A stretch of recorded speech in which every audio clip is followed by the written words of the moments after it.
मेरे सभी देशवासियों को और देश के जवानों को जय हिंद जय भारत। कैसे हो आप सब? आशा करती हूँ आप सब बहुत ही अच्छे होंगे।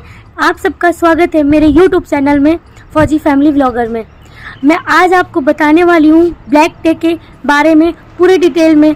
कैसे ब्लैक डे वाले दिन, कैसे वैलेंटाइन डे को ब्लैक डे में कन्वर्ट किया गया। हमारे फौजी भाई 40 फौजी भाई 40 देश के जवान कैसे शहीद हुए और उनके बाद उनके परिवार का कैसा बुरा हाल रहा। आप लोग, मैं ये वादा करती हूँ कि अगर आप सच्चे हिंदुस्तानी हैं तो अगर ये वीडियो देखेंगे तो ना तो आपका दिल रुक पाएगा और ना तो आपकी आंखें रुक पाएंगी। आंखें और दिल दोनों ही रोएंगे, क्योंकि मैं भी एक फ़ौजी की वाइफ हूँ। मैं उन बहनों का दर्द समझ सकती हूँ जो इतने दिनों तक इंतज़ार करती हैं अपने फ़ौजियों का, और उनको ये अगले पल ये पता चलता है कि वो अभी नहीं रहे इस दुनिया में। इस वीडियो के लास्ट तक बने रहिए। चलिए हम वीडियो को स्टार्ट करते हैं। 14 फरवरी 2019 रात का अंधेरा अभी तक छटा भी नहीं था कि जम्मू के सीआरपीएफ कैंप में चहल पहल मची हुई थी। छुट्टियां बिताकर अपने अपने घरों से लौटे जवान कुछ ही देर में श्रीनगर ट्रांजिट कैंप के लिए रवाना होने वाले थे। वैसे तो इन जवानों को 5-6 दिन पहले ही श्रीनगर पहुंचना था, लेकिन इस बार यहाँ पर पिछले सालों के मुकाबले इतनी ज्यादा बर्फबारी हुई कि हाईवे तक बर्फ से ढका हुआ था। इसलिए डिप्लॉयमेंट में देरी होने के कारण कैंप में जवानों की भारी संख्या मौजूद थी। आज भी जम्मू का मौसम खराब था। बादलों ने आसमान को ढका हुआ था और ठंडी ठंडी बह रही हवाओं ने मौसम को सर्द बना रखा था। ऐसे में जहां इस दिन पूरी दुनिया वैलेंटाइन डे मनाने में मशगूल होने वाली थी, उस दिन कड़कड़ाती ठंड में सुबह के 3:30 पे जवानों का काफिला जम्मू से श्रीनगर की ओर रवाना हो जाता है। उस दिन सीआरपीएफ का कॉनवॉय बाकी दिनों से काफी बड़ा था। इसमें आर्मी व्हीकल, बस और ट्रक को मिलाकर टोटल 78 व्हीकल्स थे, जिनमें कुल मिलाकर 2547 सीआरपीएफ के जवान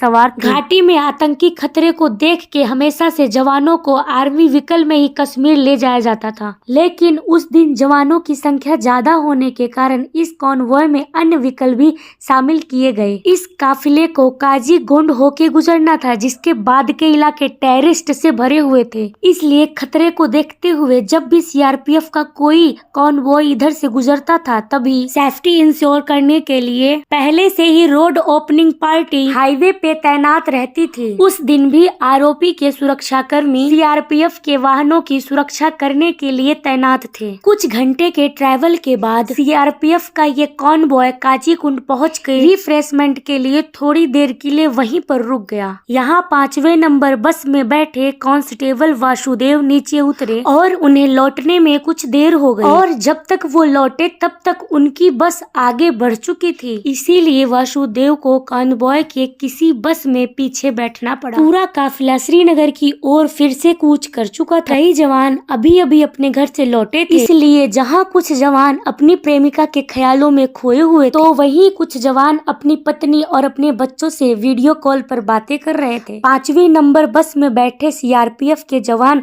यच गुरु को अपनी पत्नी कलावती की याद आ रही थी, और तो और उनकी शादी को सिर्फ 6 महीने ही हुए थे। बस में बैठे बैठे उन्होंने अपने पत्नी के पास फोन किया, लेकिन किसी काम में व्यस्त होने के कारण उनकी पत्नी उनका फोन नहीं उठा पाई। इसी बस में कांस्टेबल प्रदीप कुमार और हेड कांस्टेबल सुखजिंदर सिंह भी थे, जो अपनी अपनी पत्नी से फोन पर बात कर रहे थे। सुखजिंदर सिंह ने बस के अंदर हो रही बातचीत और जवानों की मस्ती की एक वीडियो बनाकर अपनी पत्नी सरबजीत कौर के पास भेज दी। 1 साल पहले ही वो पिता बने थे और कुछ दिन पहले ही अपने बेटे के साथ उन्होंने लोहड़ी मनाई थी। सुबह जब वो जम्मू से इस काफिले के साथ निकले थे, तब वो अपने बड़े भाई से फोन पर बात करी थी और कहा था कि मैं शाम को पहुंचने के बाद फोन करूंगा। किसी को ये अंदाजा भी नहीं था कि ये उनकी आखिरी बातें होगी, कि आखिरी कॉल होगा, कि आखिरी वीडियो कॉल होगी, और कुछ ही देर बाद सब कुछ बदल जाएगा। और जहां ये सीआरपीएफ का काफिला खतरों से अनजान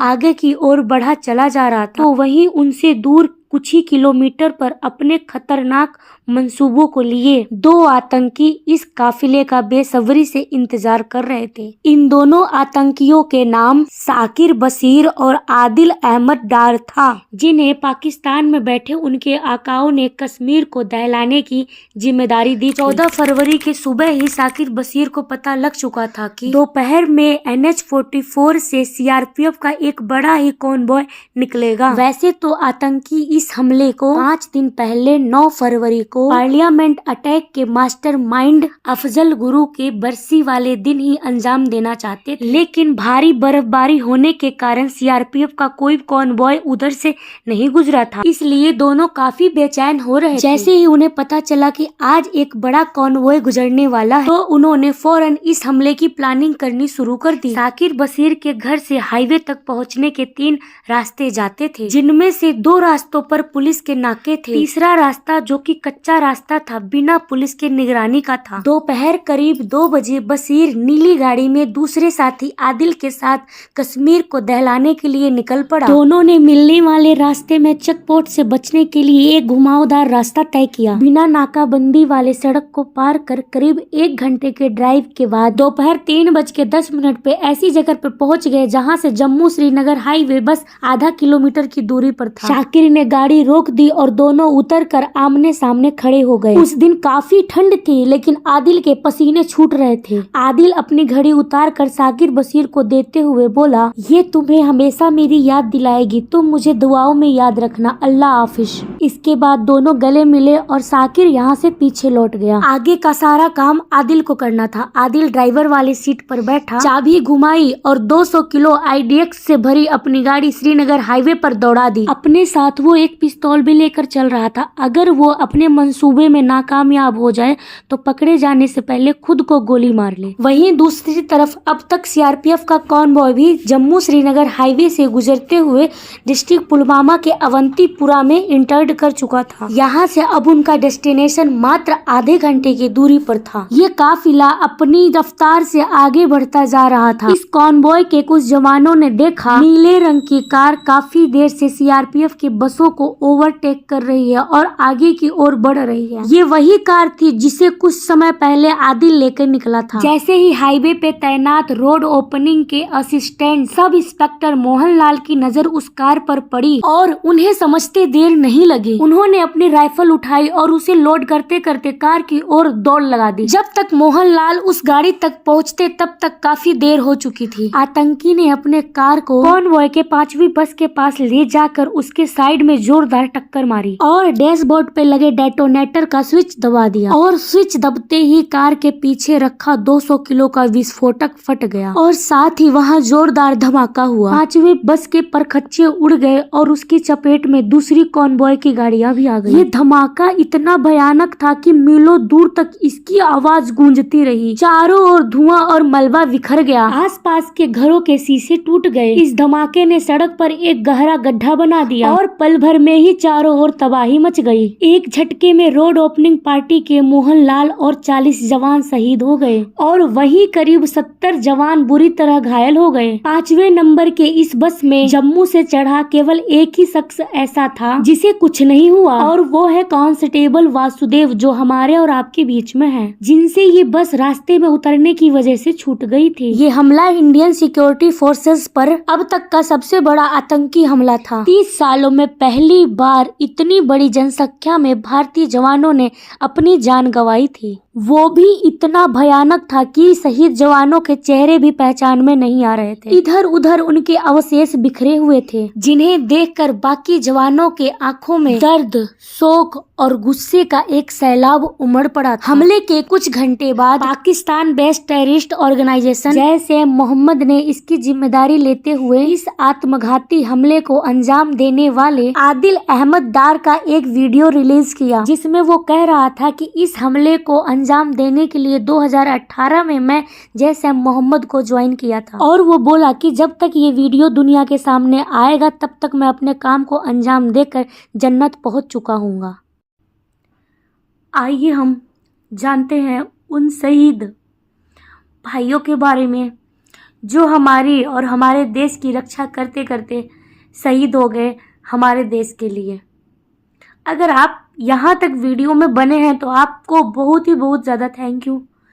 प्लीज़ आगे तक भी बने रहें। आइए वीडियो शुरू करते हैं और अपने देश के जवानों से मिलते हैं। शहीद Maninder Singh Punjab BTech computer engineer CID का परीक्षा भी पास कर चुके थे। ये जिस दिन उनका फोर्स में सिलेक्शन हुआ होगा उस दिन उनका परिवार कितना खुश हुआ होगा। CRPF की वर्दी पहनकर जब घर आए तब घर वालों को पता चला कि वे CRPF में लग चुके हैं और वो महान जवान जिनको मैं आज सैल्यूट करती हूँ, वो अपने बूढ़े माँ बाप को छोड़ के हमारे देश के लिए, हमारे लिए शहीद हो गए। ये रहे हमारे भारत देश के दूसरे शेर, शहीद बबलू संतरा, पश्चिम बंगाल। 13 साल की उम्र में उनके पापा का निधन हो गया तो खुद मछली बेचने के काम में लग गए और अपने 4 बहनें और भाई को बड़ा किया। उनकी एक 6 महीने की बेटी भी है। बताओ उस बेटी की क्या गलती है? अपनी 6 महीने की बेटी को छोड़ के और अपनी पत्नी, अपनी माँ को छोड़ के इस देश के लिए शहीद हो गए। उनकी माँ के ऊपर तो दुखों का पहाड़ टूट पड़ा। 70 साल की उनकी माँ बानोमाला संतरा। शहीद भाई की उनके परिवार के साथ दुर्लभ फोटो, उनकी पत्नी और उनकी बच्ची और वो। उनको नहीं पता था कि अपने पिताजी के साथ वो दोबारा फोटो नहीं ले पाएंगे। आइए मिलते हमारे आर्यावर्त के तीसरे शेर से, शहीद हेमराज वीणा, राजस्थान के रहने वाले थे। शहीद हेमराज की पत्नी को रात 10 बजे पति के शहीद होने का कॉल आया। वह अवाक रह गई, पर रात हो जाने से बुजुर्ग माता पिता और अपने बच्चों को इस बारे में खबर भी नहीं लगने और हिम्मत जुटाकर शहीद हेमराज के बड़े भाई को गांव से बुलवाया। सोचो उस पत्नी पे पूरी रात क्या बीती होगी, क्या गुजरा होगा उसके। शहीद हेमराज हमारे देश के लिए शहीद हो गए और अपनी वीरांगना पत्नी को और छोटी सी बच्ची को अकेला छोड़ गए। आइए मिलते हमारे भारत के चौथे शेर से, शहीद अवधेश कुमार यादव, उत्तर प्रदेश के रहने वाले थे। बहादुरपुर से बहादुर के नाम से सब इन्हें जानते थे। अपने बुजुर्ग माता पिता के कैंसर का इलाज वही करवा रहे थे। कैंसर के इलाज के लिए एक दिन पहले ही वह एक दिन के लिए आए थे और उन्हें कहाँ पता था वापस जाते ही हमारे देश के लिए, हमारे लिए शहीद हो गए। उनका 2 साल का एक बेटा भी है। अपने 2 साल के बेटे को छोड़कर और बूढ़े माँ बाप को छोड़ के, वीरांगना पत्नी को छोड़ के हमारे देश के लिए शहीद हो गए। राजस्थान का शेर, शहीद रोहितास लांबा, राजस्थान के रहने वाले थे। ये दिसंबर में जन्मे, अपने 2 महीने के बेटे को एक बार भी ना देख पाए और ना मिल पाए। भारत माता के लिए और अपने देश के लिए शहीद हो गए। सल्यूट है ऐसे वीर जवान को। ये है इनका 2 महीने का बच्चा, अपने बूढ़े माँ बाप को और अपने परिवार को छोड़ के इस देश के लिए, हमारे देश के लिए शहीद हो गए। उत्तर प्रदेश का वीर जवान शहीद रमेश यादव, उत्तर प्रदेश के रहने वाले थे। ये शहीद रमेश यादव का 2 साल का बेटा दिव्यांग है। बूढ़े माँ बाप और घर की जिम्मेदारी शहीद रमेश यादव के कंधों पर ही थी। जो खून नहीं खौला वो खून भी पानी है, झंडे की कहानी भी क्या खूब कहानी है। हमारे देश के लिए, हमारे लिए शहीद हो गए और उनके परिवार का कितना बुरा हाल है। एक और वीर उत्तर प्रदेश से हमारे लिए शहीद हुआ, शहीद राम वकील, उत्तर प्रदेश के रहने वाले थे। 2018 जम्मू कश्मीर में आतंकवादियों के साथ हुई एक मुठभेड़ में उनको गोली लग गई थी। काफी दिनों तक परिवार से यह बात छुपा कर रखी थी। ये है उनका 12 साल का बेटा और देखिए उनके परिवार का कितना बुरा हाल है।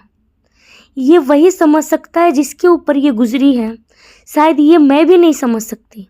कर्नाटक का एक वीर सपूत शहीद H गुरु, कर्नाटक के रहने वाले थे ये। उनके शादी को सिर्फ 6 महीने हुए थे और वो अपने देश के लिए शहीद हो गए।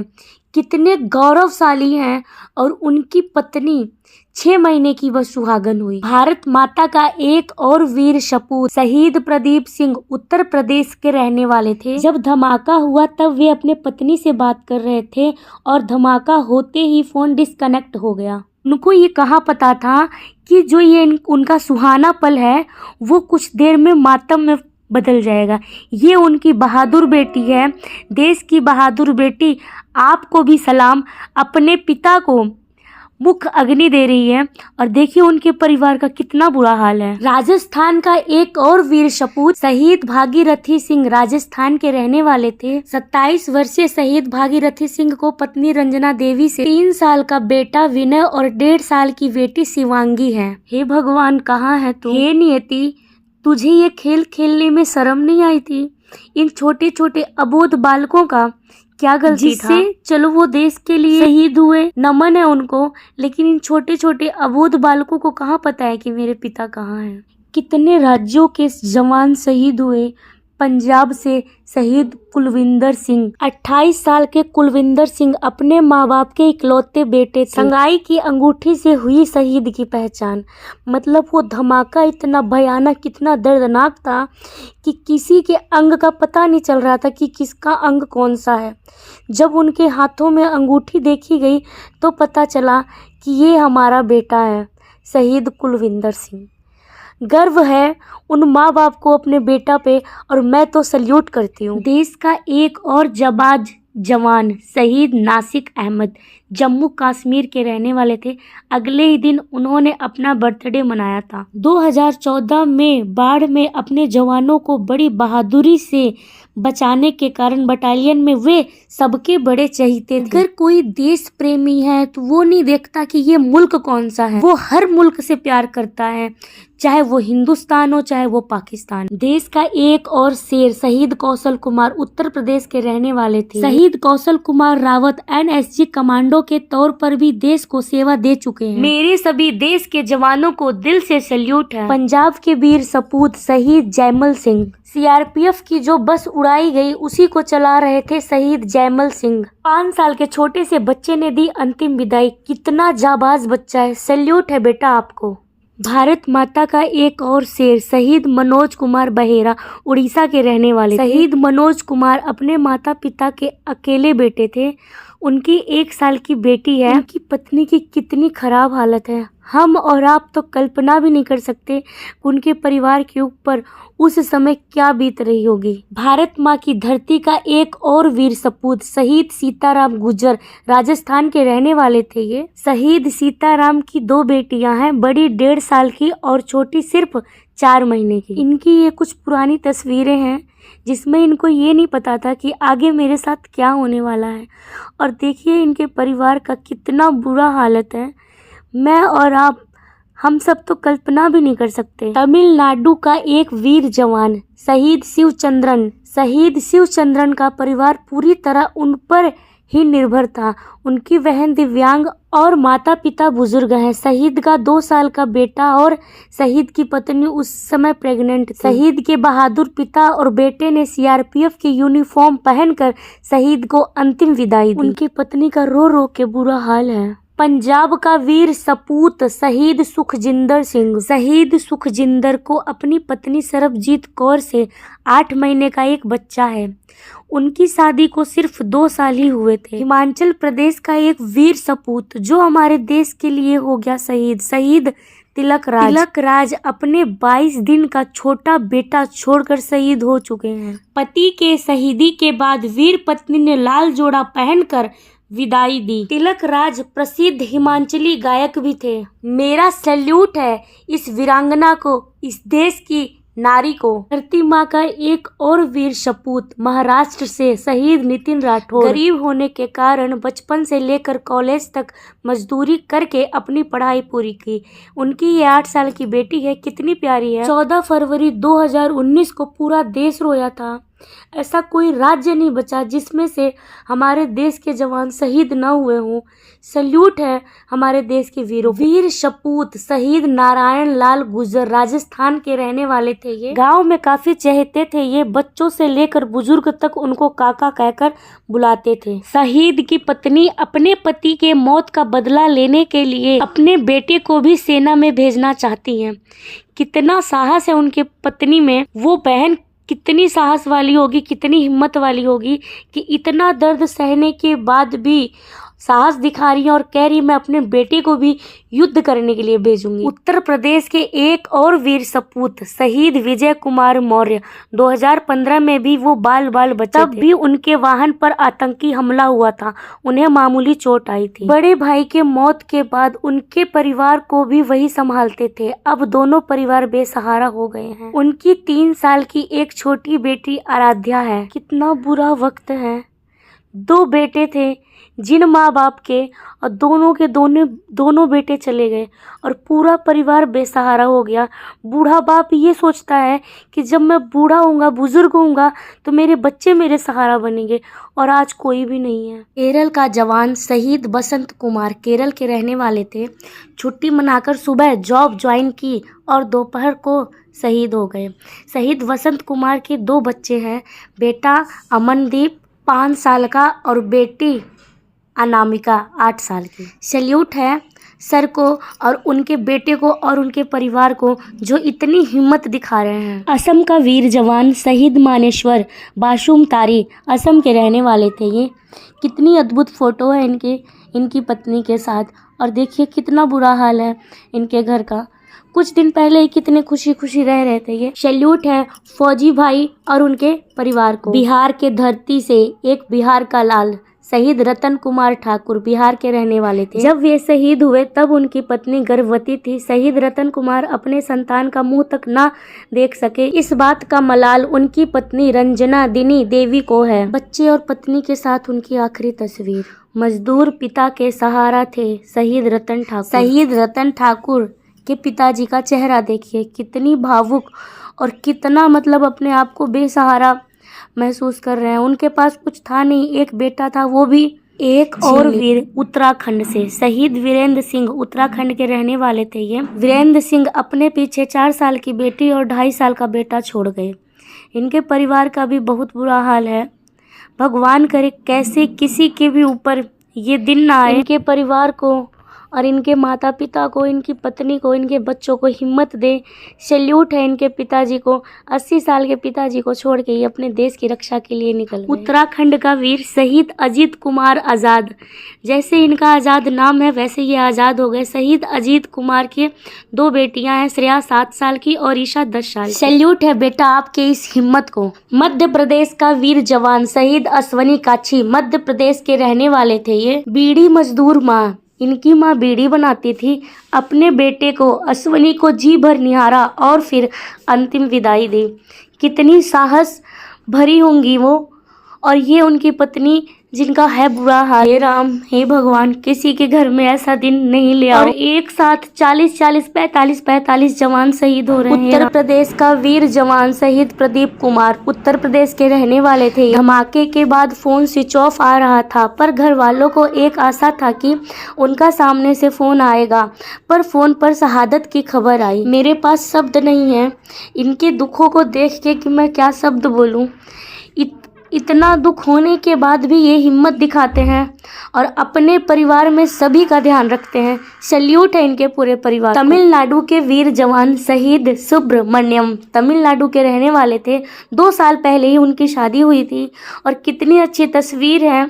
पता नहीं था किसी को कि कुछ दिन बाद 2 साल की सुहागन रही इनकी पत्नी। इनको सैल्यूट है वीरांगना। उत्तर प्रदेश का एक और वीर जवान शहीद पंकज कुमार त्रिपाठी उत्तर प्रदेश के रहने वाले थे। 4 साल के बेटे के सर पर से पिता का साया उठ गया और देखिए इनकी फोटो, इसमें कितने खुश लग रहे हैं ये।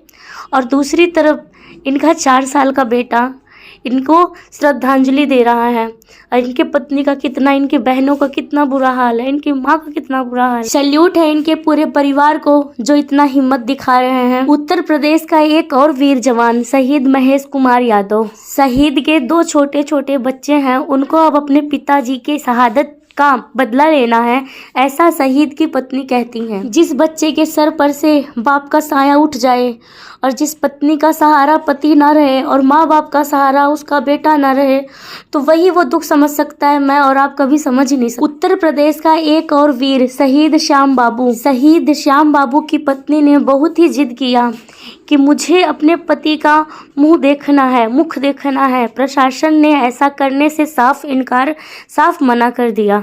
उत्तर प्रदेश के कितने वीर जवान शहीद हुए, कितने बहनों के सुहाग नहीं रहे। सभी बहनों को, सभी वीरांगनाओं को मैं सैल्यूट करती हूँ। झारखंड का एक और वीर शहीद विजय सोरंग एसपीजी कमांडो के रूप में भी काम कर चुके हैं। कितने बहादुर सोल्जर थे ये। जिस साल उनके पिताजी आर्मी से निवृत्त हुए, उसी साल विजय सोरंग सीआरपीएफ में जुड़ गए थे। ये उनकी शहादत बड़े किस्मत वाले को मिलती है। ये तोपों की सलामी और तिरंगे का कफन। सीने पे गोली वही खाता है जिसके सीने में जज्बा होता है। ऐसा कर दिखाया हमारे देश के फौजी जवानों ने। उत्तर प्रदेश का एक और वीर जवान शहीद अमित ठाकुर उत्तर प्रदेश के रहने वाले थे। घर की आर्थिक हालात ठीक न होने के कारण बचपन से ही काम करना पड़ा। पढ़ाई का खर्चा वो खुद निकालते थे और इतनी मेहनत किए कि आज उनके शहादत पे पूरा गांव खड़ा हुआ है। और उनके परिवार का तो हालत आप देख ही रहे हैं कैसा है। उत्तराखंड का वीर जवान शहीद मोहन लाल उत्तराखंड के रहने वाले थे। वे सीआरपीएफ में एएसआई की पोस्ट पर तैनात थे। आन बान शान अपने तिरंगे के लिए अपनी जान दे दी और शहीद हो गए। और इनकी बेटी का साहस देखिए, कितनी बहादुर बेटी है इनकी। सैल्यूट है बेटा आपको। पश्चिम बंगाल के एक बंगाल टाइगर सुखदेव विश्वास पश्चिम बंगाल के रहने वाले थे। सुखदेव विश्वास अपने माता पिता के अकेले बेटे थे और ये है उनकी पत्नी। उनके पिताजी के साथ आप उनकी दुर्लभ फोटो देख सकते हैं। उनके पिताजी को कहाँ मालूम था कि मेरा बेटा जिस पथ पे चला है वो पथ का डगर तो बहुत अच्छा है। लेकिन उड़ीसा का एक और शेर शहीद पीके साहू उड़ीसा के रहने वाले थे। ये पीके साहू बहुत ही गरीब परिवार से थे। वो अपने परिवार को अकेले कमा के खिलाने वाले सदस्य थे। उनके परिवार में और कोई नहीं था कमा के खिलाने वाला। और उनकी माँ, इनको देख के तो मुझे भी रोना आ रहा है, और इनका पूरा परिवार। हे भगवान। महाराष्ट्र के रहने वाले शहीद संजय राजपूत, उन्होंने 20 वर्ष की सेवा पूरी करने के बाद 5 साल के लिए अपनी सर्विस बढ़वा ली थी। उनकी पत्नी के मन में कहीं ना कहीं ये बात चल रहा होगा, उनके परिवार के मन में, कि अगर वो अपनी 5 साल की सर्विस ना बढ़वाते तो शायद हमारे बीच में होते। इस चीज़ का मलाल उनके परिवार में हर सदस्य को होगा। अपने भारत माता के लिए बिहार का एक और लाल शहीद हुआ, शहीद संजय कुमार सिन्हा। छिन गई बूढ़े माता पिता की लाठी और 3 बच्चों के सर पे से पिता का साया। 14 फरवरी 2019 कैसे हमारे पूरे भारत पे ये पहाड़ टूटा था कि 45 जवान शहीद हुए। पुलवामा हमले के सभी शहीदों को भावपूर्ण श्रद्धांजलि। आप सब मेरी वीडियो में यहाँ तक बने रहे उसके लिए आप सबको दिल से बहुत बहुत धन्यवाद। यकीन मानिए, इस वीडियो को बनाने के लिए मेरे अंदर इतनी हिम्मत मुझे जुटानी पड़ी क्योंकि मैं बार बार भावुक हो रही थी। जहाँ पे 14 फरवरी 2019 वाले दिन भारत का हर एक नागरिक रो रहा था, हर एक नागरिक के दिल में सैलाब उठ रहा था, वहीं दूसरी तरफ हमारे प्रधानमंत्री नरेंद्र मोदी, उनको भी आग लगी थी, उनके भी दिल के अंदर सैलाब उठ रहा था। और उन्होंने अपने वीडियो में कॉन्फ्रेंस में क्या बोला आगे आप सब सुनिए। और प्लीज़ अगर सच्चे नागरिक हैं, सच्चे हिंदुस्तानी हैं तो कमेंट में जय हिंद ज़रूर लिख के जाइए हमारे देश के वीर जवानों के लिए। जय हिंद, जय भारत। लोगों का खून खौल रहा है, ये मैं भली भांति समझ पा रहा हूं। इस समय जो देश की अपेक्षाएं हैं, कुछ कर गुजरने की भावनाएं हैं, वो भी स्वाभाविक है। हमारे सुरक्षा बलों को पूर्ण स्वतंत्रता दे दी गई है।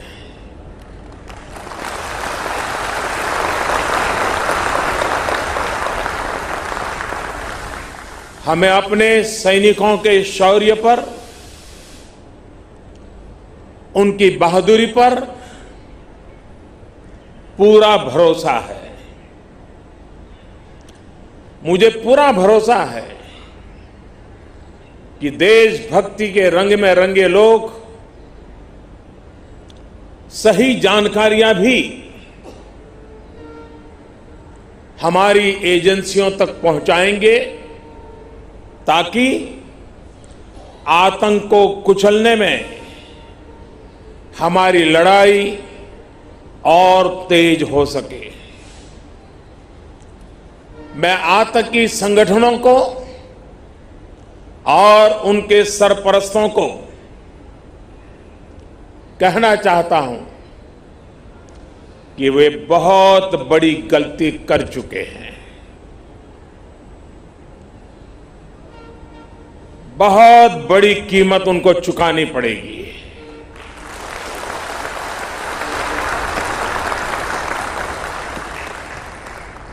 मैं देश को भरोसा देता हूं कि हमले के पीछे जो ताकतें हैं, इस हमले के जो भी गुनहगार हैं, उन्हें उनके किए की सजा अवश्य मिलेगी।